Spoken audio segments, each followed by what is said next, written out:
Hello मेरे प्यारे मैनिफेस्टर्स, आज हम बात करेंगे रिपीटिशन के बारे में। यानी किसी चीज़ को दोहराने से वो कैसे हमारे जहन का हिस्सा बनती है, फिर हमारी ज़िंदगी का हिस्सा भी बन जाती है।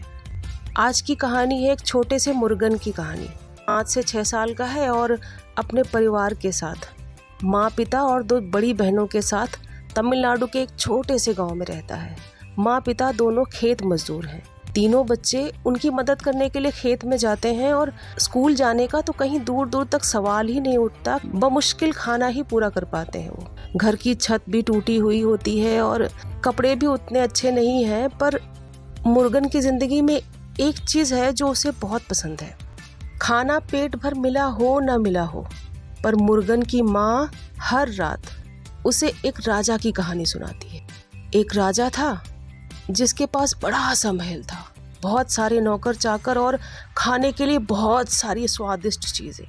वो कुछ भी कभी भी खा सकता था और बहुत आरामदायक ज़िंदगी। मुर्गन को ये बहुत फैसिनेट करता। वो हर रात उस कहानी को सुनने का इंतज़ार करता। माँ को भी शायद वही एक कहानी आती थी, तो वही सुनाती रहती हर बार। मुर्गन खुश होके सुनता। कई साल लगातार सेम कहानी सुनता रहा। वो राजा उसके लिए बहुत फेमिलियर था।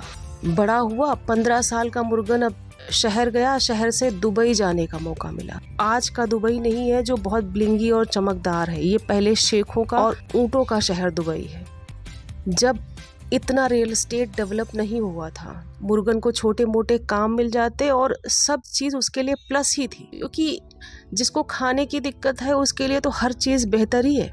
मेहनत से वो घबराता नहीं था और एक शेख फैमिली मुर्गन से मुर्गन काफ़ी अटैच हो गया और वो लोग उससे अटैच हो गए। उस शेख फैमिली ने मुर्गन को अपने घर में एक नौकर की तरह रख लिया।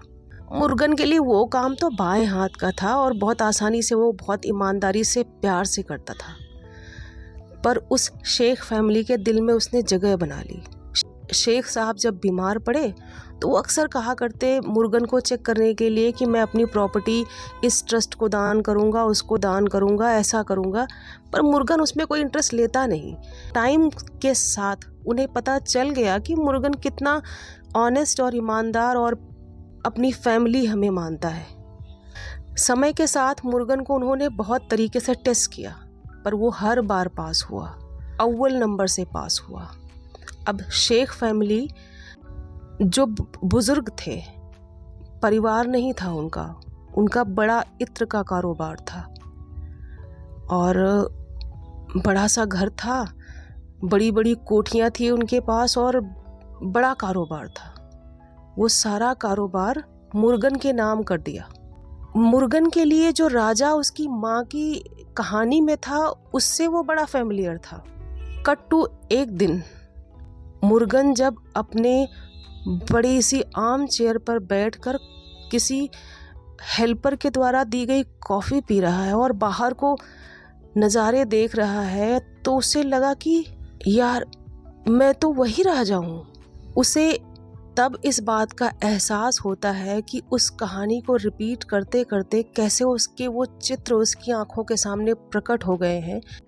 सब कॉन्शियस में बैठा हुआ वो राजा माँ की कहानियों से निकलकर आज उसकी ज़िंदगी में प्रकट हो चुका था। हमने अपनी दादी नानियों से अक्सर सुना है, किसी गलत चीज़ को बार बार रिपीट नहीं करते हैं, सच हो जाएगा। शाम का टाइम है, ऐसे नहीं बोलते हैं, सच हो जाएगा। उन्हें भी पता थी कि रिपीट करने की ताकत क्या है। अगर हम किसी चीज़ को रिपीट करते हैं तो हम उसे मैनिफेस्ट कर लेते हैं। पर उनसे ये रह गया कि अगर पॉजिटिव चीज़ को रिपीट करेंगे तो वो भी हो जाएगा।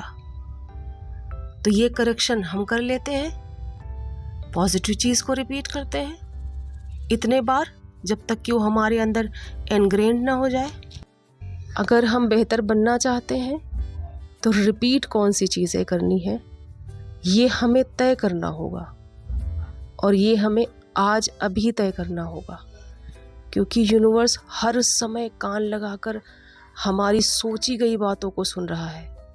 हम क्या महसूस कर रहे हैं उसको महसूस कर रहा है और उसी के तरह का सब कुछ ज़हनी पेंटर की तरह जो सब कुछ असल दुनिया में उकेरने की कोशिश कर रहा है।